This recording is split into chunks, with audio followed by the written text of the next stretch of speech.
நாம் யோசிக்காமல் பேசுகிற சின்ன சின்ன வார்த்தைகள் தான் நமக்கு பிடிச்சவங்களையும் இல்லை நம்மளை பிடிச்சவங்களையும் சில நேரங்களில் நம்மளை விட்டு பிரித்து வைக்கிறதுக்கு காரணமாயிடுது. உங்களுக்கு ரொம்ப பிடிச்சவங்களாக இருந்தாங்க அப்படின்னா தயவு செஞ்சு எந்த இடத்துலையும் அவங்கள விட்டு கொடுத்து பேசாதீங்க. இல்லை உங்களுக்கு அவங்க பிடிக்காதவங்களாக இருந்தாங்க அப்படின்னா எந்த இடத்துலையும் தயவு செஞ்சு அவங்கள பற்றி வாயை நீங்கள் திறக்காதீங்க. உங்களுக்கு ரொம்ப பிடிச்சவங்களாக இருந்தாங்க அப்படின்னா அவங்கக்கிட்ட பேசும்போது ரொம்ப அன்பாக காதலோடு பேசுங்க.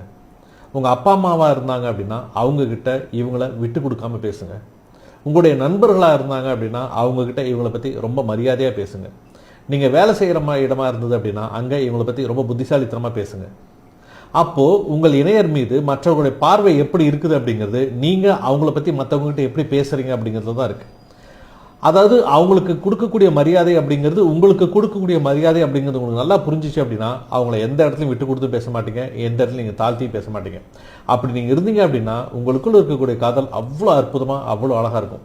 புரிஞ்சுக்கோங்க, அவங்கள பற்றி என்ன பேசுகிறீங்க, யாருக்கிட்ட பேசுகிறீங்க அப்படிங்கிறது ரொம்ப தெளிவாக இருங்க. வாழ்த்துக்கள் உங்களுக்கு. மீண்டும் வார்த்தை சந்திக்கிறேன்.